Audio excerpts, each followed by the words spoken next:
Castle, Enchanted, ha hecho historia, espía, ciencia ficción. ¿Tiene alguna preferencia por todos esos géneros? ¿O es un poco según la historia, le va llamando más la atención la historia que el género?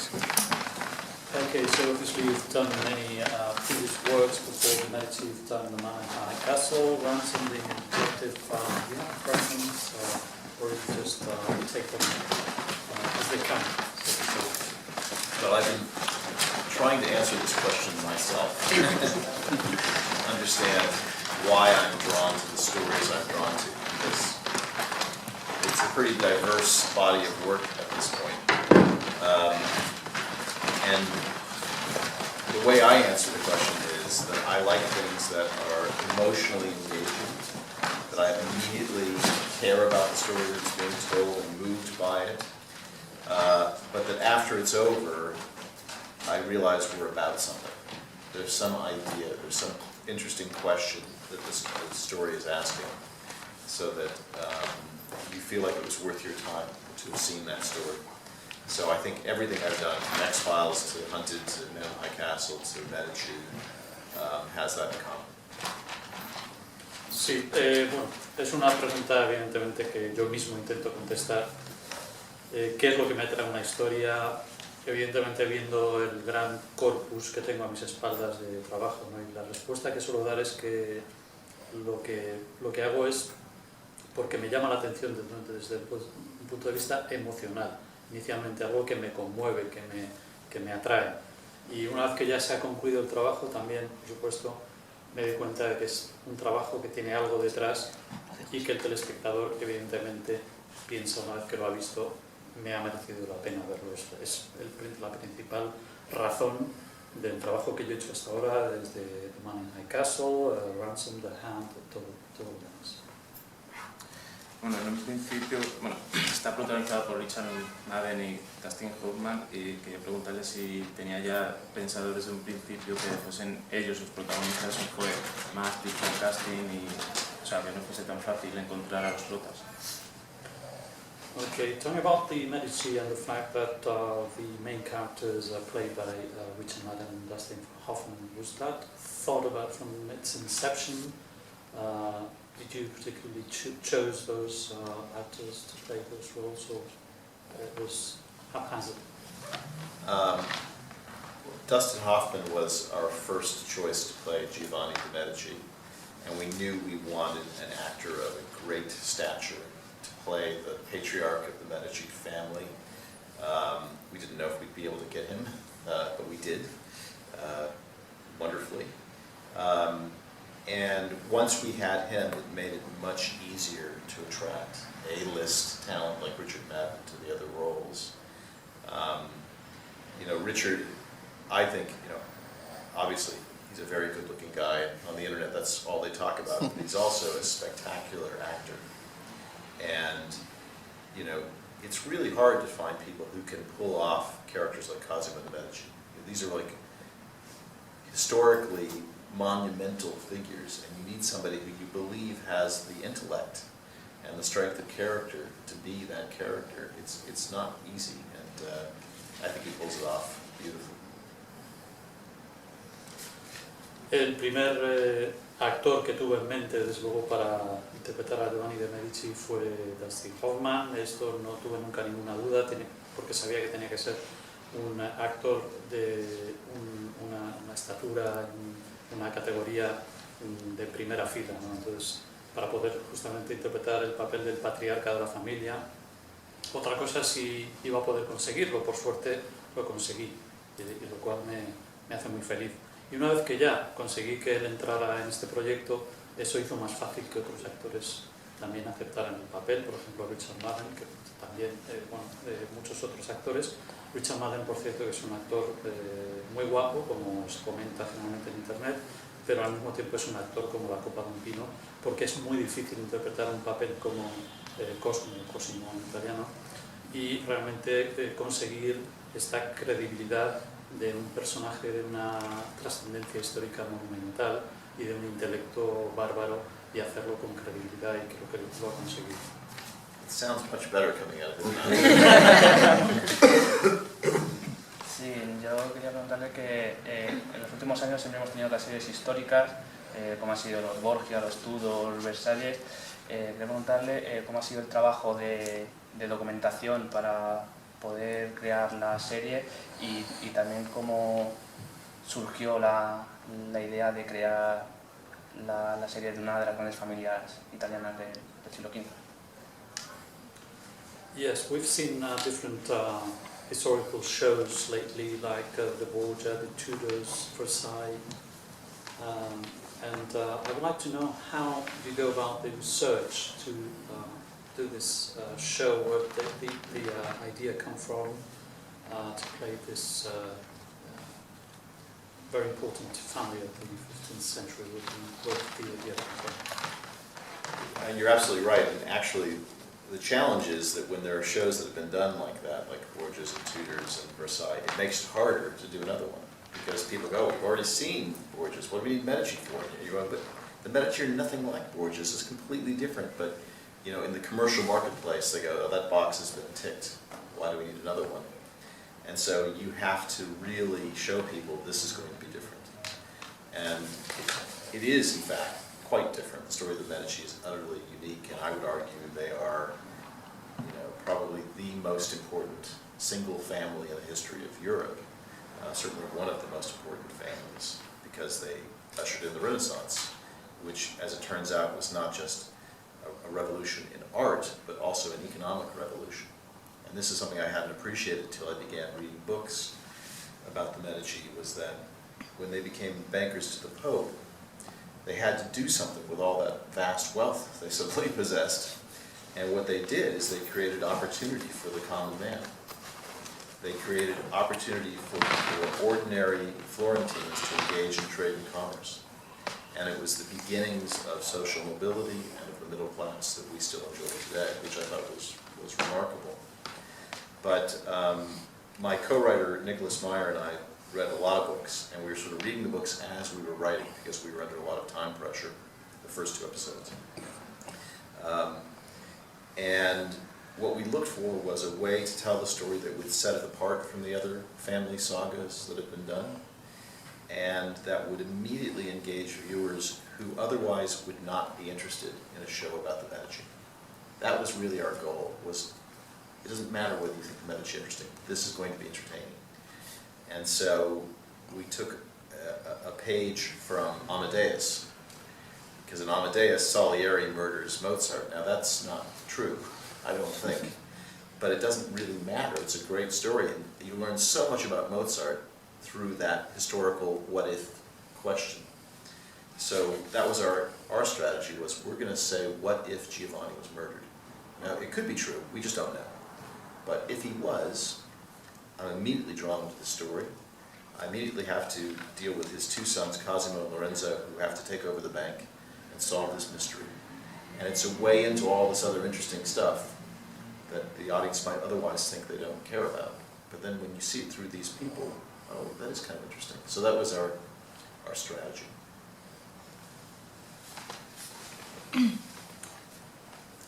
Efectivamente son series históricas, los Borgia, Tudor, que bueno, pues han marcado, han puesto el listón muy alto y nos han supuesto también dificultades a la hora de presentar el proyecto, ¿no? Porque al final pues las productoras decían, bueno, ¿para qué otras series históricas? Ya están hechas, ¿no? Era muy difícil salir de este encasillamiento, había que demostrar realmente que tenían un valor añadido, que eran diferentes, y en el fondo es que es una serie muy diferente a las anteriores, no tiene nada que ver con los Borgia.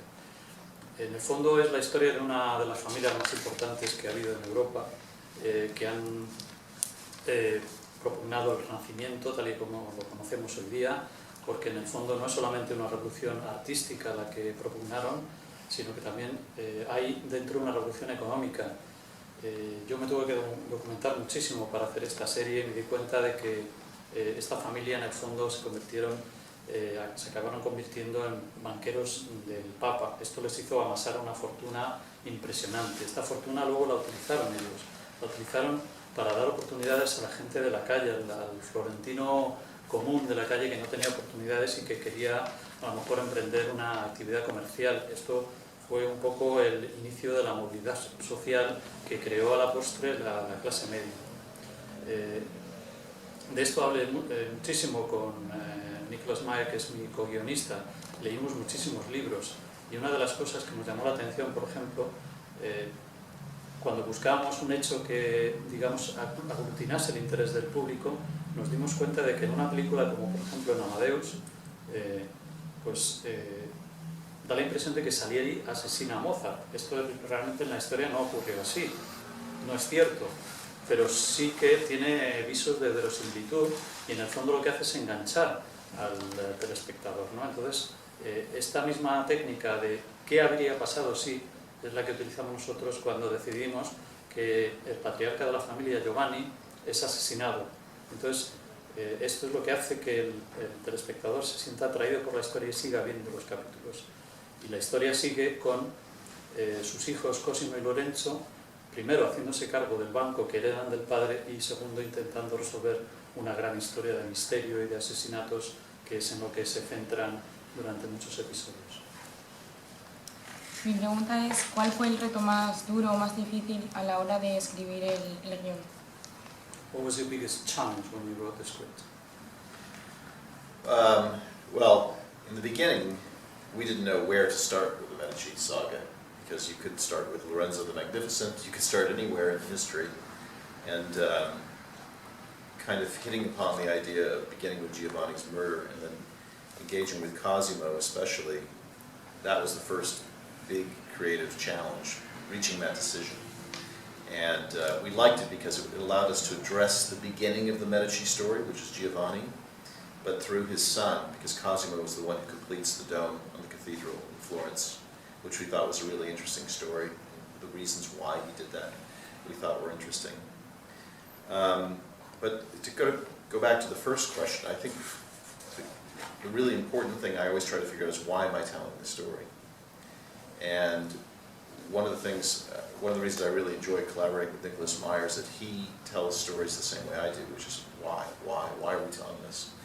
And one of the things we thought was interesting was that the Medici did bad things in order to do good. They were trying to do something good, and they often resorted to bad means, corruption or violence, but they were trying to do something positive, and that is a very interesting question that I think is also very relevant to a modern audience. You know, when are you justified doing something bad if your goal ultimately is good? And it's I don't know the answer to that question, which it makes me like it even more, because it makes it even more challenging for a viewer. And ultimately, you know, that led us to explore more deeply the character of Cosimo, and there's a lot we know on the record historically, and there's a lot we don't know. But what we came to was the idea that he wanted to be an artist, couldn't be an artist because his father's dreams demanded that he carry on the bank, and that building the dome was a way for him to sort of express his artistic impulse through the bank. And that the bad things he did were in service to his father's dream. He was his father's son. So I look at Cosimo and I think he's a man torn between two fathers, because he's a deeply devout Catholic. He believes in God, absolutely. So he knows when he's doing bad things, he will pay for them. He knows, he absolutely believes these are sins he will be punished for. And so there's God the Father, and then there's his Father. And to please the ghost of his father, he's doing things that he knows God will not approve of. And I thought that was very powerful and very moving, and it made the show about something. And once we had that center, I felt like we really had a story worth telling.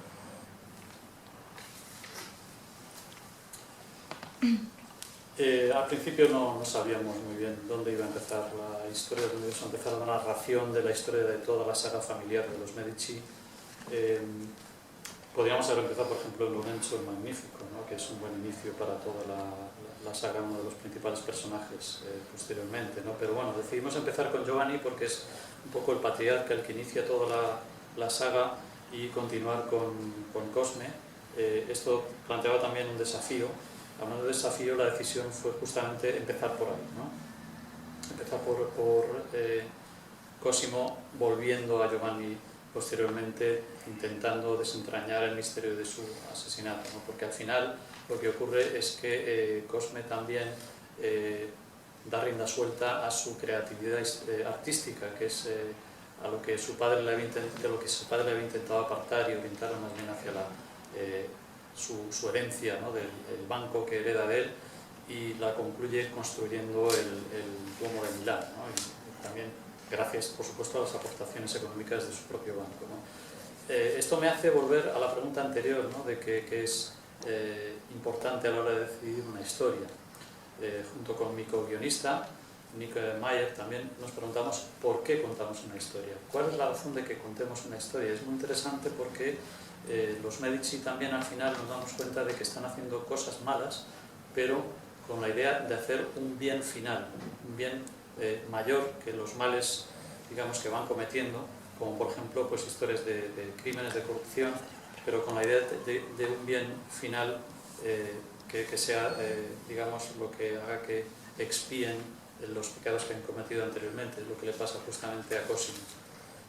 Cosimo, hay cosas que en la serie contamos que a lo mejor no hemos encontrado debidamente documentado en la historia, no sabemos si se produjo o no se produjo, pero sí que tenía una idea muy clara en nuestra versión, que es que quería ser artista, y su padre no le deja ser artista, le obliga a enfocar su vida hacia el banco, ¿no?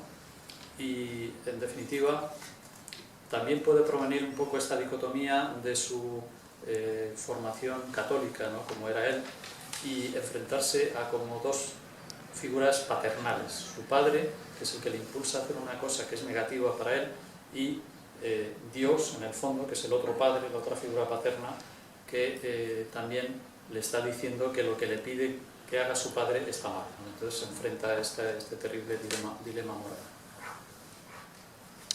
Mi pregunta es, con las tramas históricas que hay, ¿por qué los Medici? ¿Qué tienen de atractivo para el espectador que la diferencie con otras? My question is, why the Medicis? Why did you choose that family that make a difference?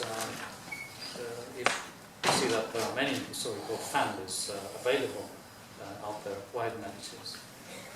I didn't choose them because Lux Vitae, the Italian production company, already knew they wanted to do a series on the Medici, and so did Rai.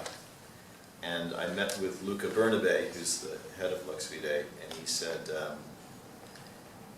we want this show to sort of be a new chapter for Italy. We want this to show that Italy can do television that's as good as anybody in the world.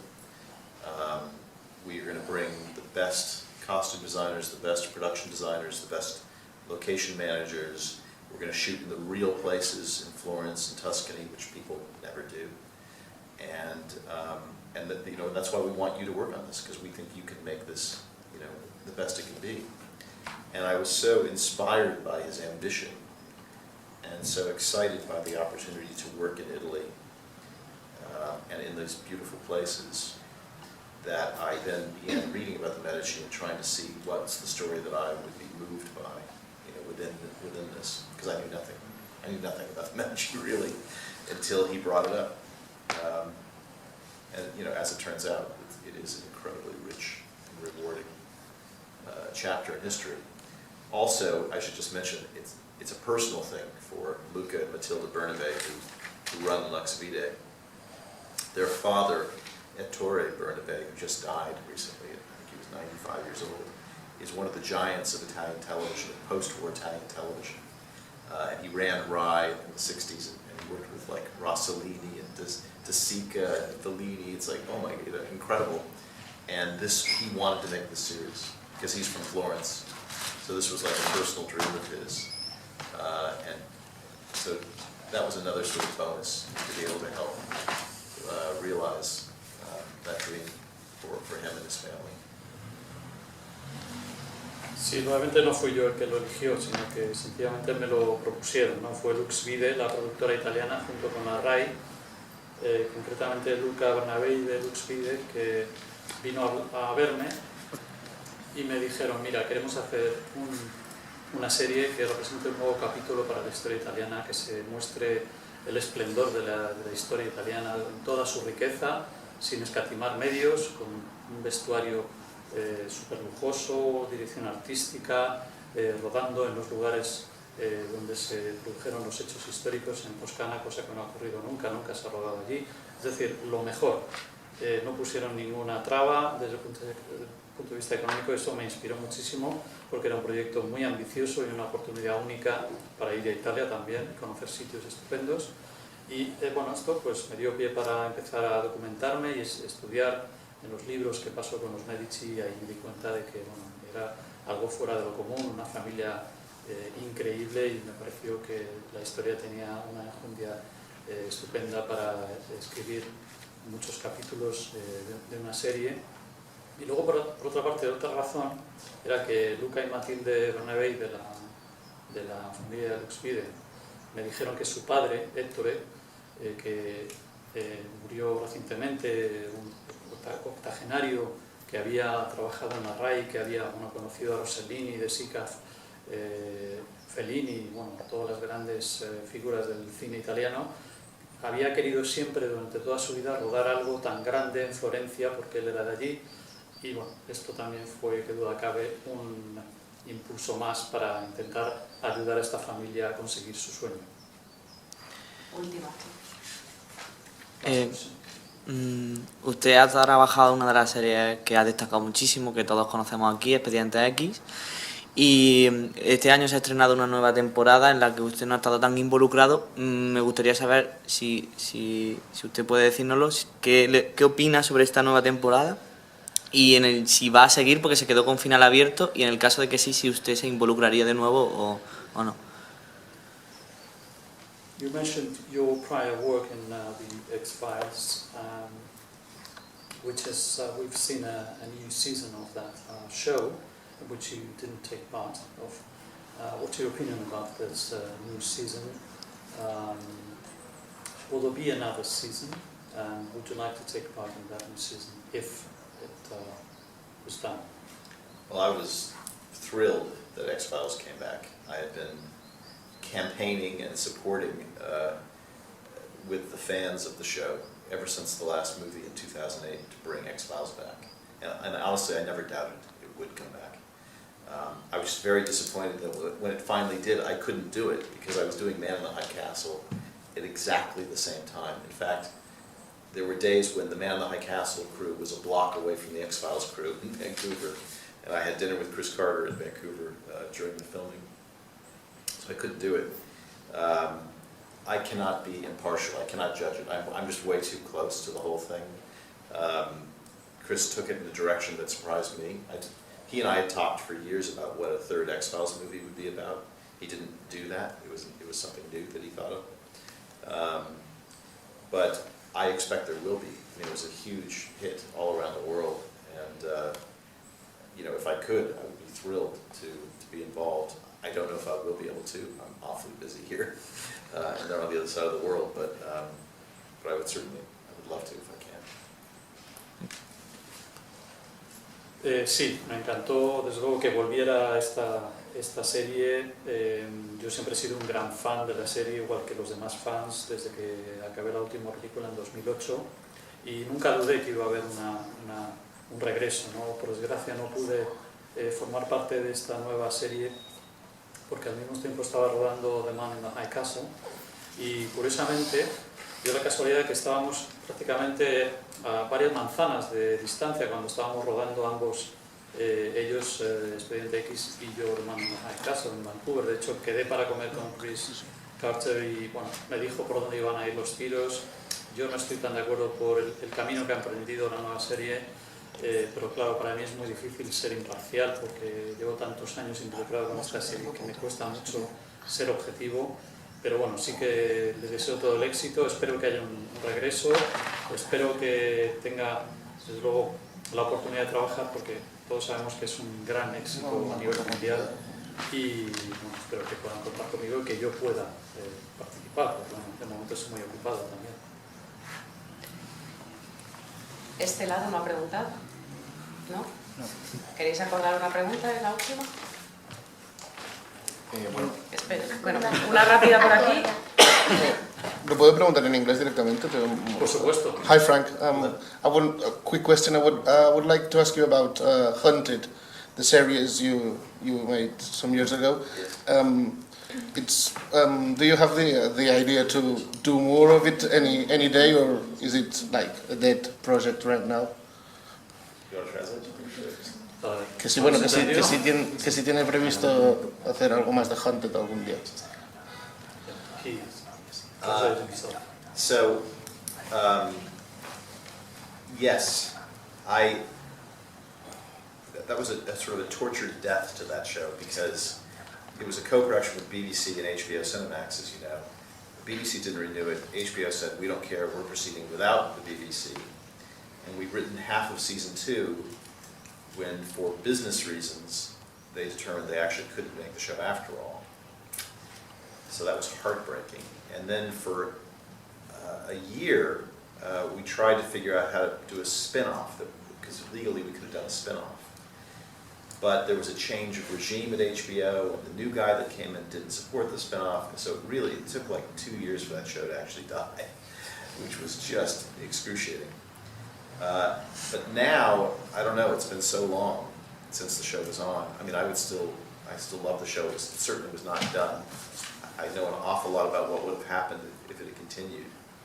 But it's all tangled up with HBO and with Kudos, the production company that I did it with, and the people who run Kudos aren't there anymore. So, you know, that's the bad part about it. Sometimes you do these co-productions, you have all these partners, and if one piece goes wrong, suddenly the whole thing comes tumbling down.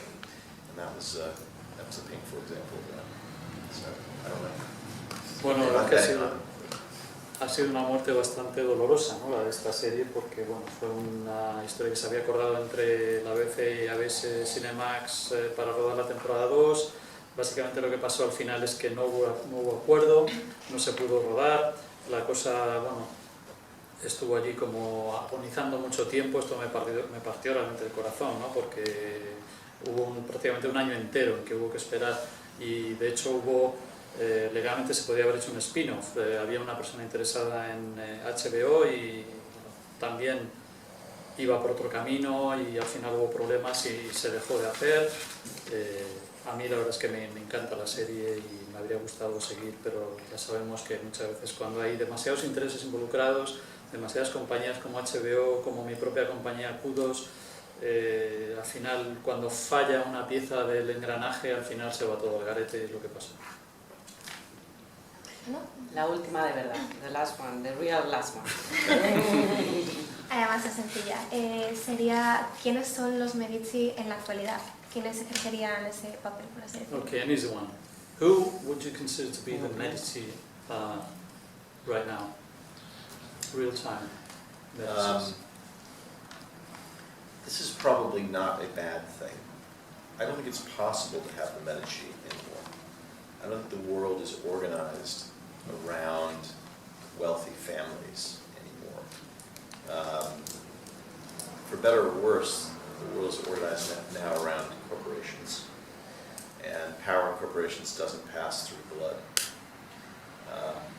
But I think what I find inspiring about the Medici story, and what I hope other people will find inspiring, is that they stood for something. And it wasn't just money. Yes, it was money, but money was a means to an end.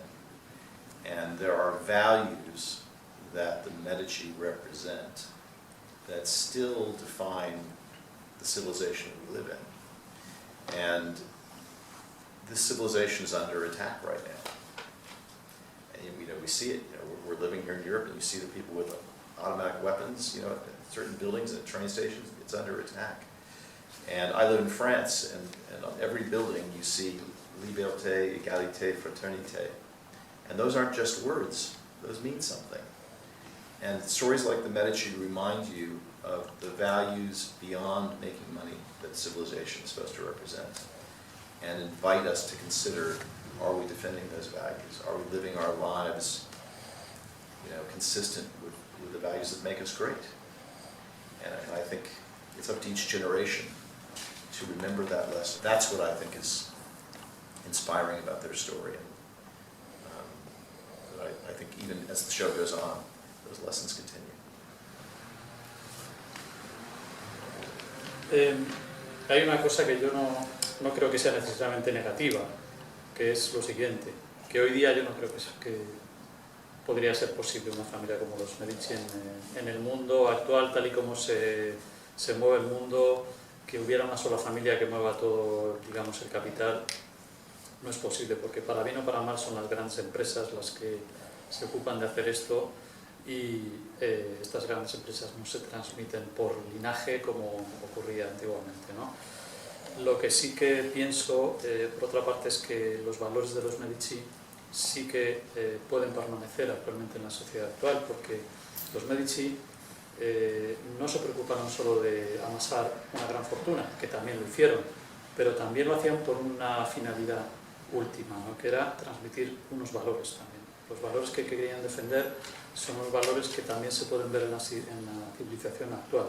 La civilización actual, por cierto, que está siendo sometida a un ataque, porque lo vemos todos los días en las noticias. Hay personas que van por la calle con armas automáticas y que se dedican a disparar, y en Francia vemos que hay, en la mayor parte de los edificios, hay siempre placas que recuerdan el gran lema de la Revolución Francesa: libertad, igualdad y fraternidad, que no son solamente palabras, sino que son valores que tenemos que transmitir, tenemos que invitar a todo el mundo a pensar en ello, y son valores que tenemos que defender entre todos, que no se consiguen en una sola generación, sino que se tienen que transmitir de generación en generación, y yo creo que esto es lo que realmente más me inspiró de rodar esta serie, porque son los valores que yo vi en la familia Medici.